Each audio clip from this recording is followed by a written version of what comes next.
இனிமே கண்ணை மூடிட்டு கடலை எண்ணெய் வாங்கலாம்.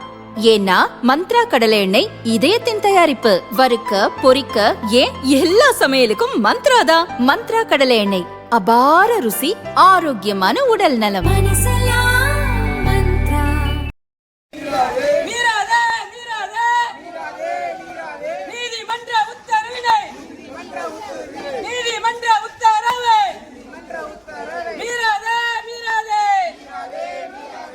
தமிழகம் முழுதும் உள்ள அரசு கல்லூரி கௌரவ விரிவுரையாளர்கள் ஒரு வாரமாக வகுப்புகளை புறக்கணித்து போராட்டம் நடத்தி வருகின்றனர். ஊதிய உயர்வு, பணி நிரந்தரம், வருங்கால வைப்பு நிதி, ஓய்வு பெற்ற கௌரவ விரிவுரையாளர்களுக்கு பணிக்கொடை இவர்களது முக்கிய கோரிக்கையாக உள்ளது. கௌரவ விரிவுரையாளர்களுக்கு ஆதரவாக இன்று பல இடங்களில் கல்லூரி மாணவர்களும் வகுப்புகளை புறக்கணித்து களமிறங்கியுள்ளனர். திருவிக அரசு கலைக்கல்லூரியிலிருந்து ராஜேஷ்.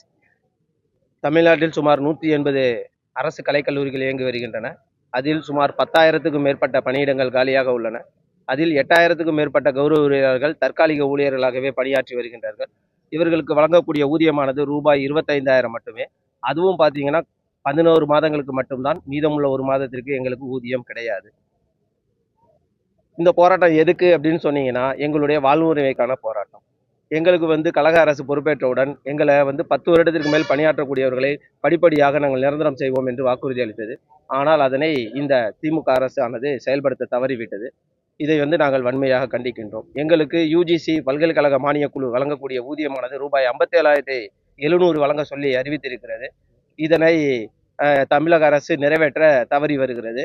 இதற்காக நாங்கள் நீதிமன்றத்தை நாடினோம். நீதிமன்றத்தில் உயர் நீதிமன்றமும் சரி, உச்ச நீதிமன்றமும் சரி, எங்களுக்கு வழங்கக்கூடிய இந்த 57,700 என்பது சரியான ஊதியம். அதனை உடனடியாக அமுல்படுத்த வேண்டும். அது மட்டுமல்லாமல் 2019 முன்தேதியிட்டு தொகையினை வழங்க வேண்டும் என்று நீதிமன்றம் தீர்ப்பு வழங்கியுள்ளது. ஆனால் இது அத்தனையுமே புறந்தள்ளிவிட்டு இந்த அரசு மெத்தன போக்காக நடந்து கொள்கிறது என்பது மிக மிக வருத்தத்திற்குரியதாகவே நாங்கள் கருதுகின்றோம். எங்களுக்கு 11 மாதம் ஊதியம் என்பது மட்டுமல்லாமல் எங்களுக்கு மருத்துவ விடுப்பு என்பது கிடையாது. எங்களுடன் பணியாற்றக்கூடிய பெண் கௌரவ விரிவுரையாளர்களுக்கு மகப்பேறு விடுப்பு என்பதும் கிடையவே கிடையாது. இதர சலுகைகள் என்று கூறும்போது எங்களுக்கு பிஹெச்டி கைட்ஷிப் அப்படிங்கிறது நாங்கள் செய்ய முடியாது.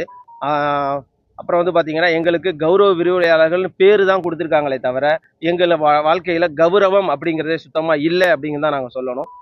அரசு சொல்லுது சம வேலைக்கு சம ஊதியம் வழங்க வேணும் அது அப்படின்னு சொல்லி உறுதிமொழி எடுங்க, மாணவர்களுக்கு உறுதிமொழி எடுத்து கொடுங்க அப்படின்லாம் சொல்கிறாங்க. ஆனால் இந்த உறுதிமொழியை படிக்கும்போது எங்களுக்கே வெக்கக்கேடாக இருக்குது. ஏன்னு சொன்னால் எங்கள் வாழ்க்கையிலே சம ஊதியம் இல்லைங்கிற பட்சத்தில் நாங்கள் எப்படி மாணவர்களுக்கு சம ஊதியம் கிடைக்கிறதுக்கு உறுதிமொழி நாங்கள் எடுக்கணும்னு எங்களுக்கே உடல் கூசுகிறது அப்படிங்கிறது இந்த அரசுக்கு நாங்கள் இதை தெரியப்படுத்துகிறோம். கொத்தடிமை முறையை ஒழிக்க வேண்டும்னு சொல்கிறாங்க. ஆனால் இங்கே எங்களுக்கு பார்த்தீங்கன்னா எங்களுடைய வாழ்க்கை 20 ஆண்டு காலமாக கொத்தடிமையாகத்தான் சென்று கொண்டு இருக்கிறது. மாறி மாறி ஆட்சி அமைக்கக்கூடிய இந்த கழக அரசு எங்களை கொத்தடிமையாக நடத்துகிறது என்பது நிதர்சனமான உண்மையாகவே நாங்கள் கருதுகிறோம். ஆகவே அரசு எங்களை சென்னையில் போராடி கொண்டிருக்கக்கூடிய எங்களுடைய கௌரவ விரிவுரையாளர் தலைவர்களை அழைத்து பேசி எங்களுக்கு உடனடியாக சம்பள உயர்வு வழங்க வேண்டும் மற்றும் நாங்கள் கேட்கக்கூடிய கோரிக்கைகளை பரிசீலனை செய்து நிறைவேற்றி தர வேண்டும் என்று தமிழக அரசு கோரிக்கையாக நிறைவேற்றி வைக்கின்றோம். இது தவறும் பட்சத்தில் அரசுக்கு வரும் தேர்தலில் எந்த முறையில் நாங்கள் தெரிவிக்க வேண்டுமோ அதனை நாங்கள் தெரிவிப்போம். எங்களை ஓட்டுக்கணக்காக நீங்கள் பார்த்தீர்கள் என்றால் அதற்கும் நாங்கள் ஒரு ஓட்டுக்கணக்கு கூறுகிறோம். எங்களிடம் படிக்கக்கூடிய மாணவர்கள் 3000 மாணவர்கள் ஒரு கல்லூரியில் படிக்கிறார்கள் என்றால் 180 கல்லூரிக்கு சுமார் 5,40,000 மாணவர்கள் இருக்கிறார்கள். அவர்கள் குடும்பத்திற்கு 4 நபர்கள் என்று வைத்துக் கொண்டால் கூட கிட்டத்தட்ட 2 கோடி ஓட்டுகள் எங்களிடம் இருக்கிறது என்பதை நீங்கள் மறந்து விடாதீர்கள். இதற்கு நாங்கள் தக்க பதில் கூறுவோம் என்று கூறிக்கொண்டு வாய்ப்புக்கு நன்றி கூறி விடைபெறுகிறோம்.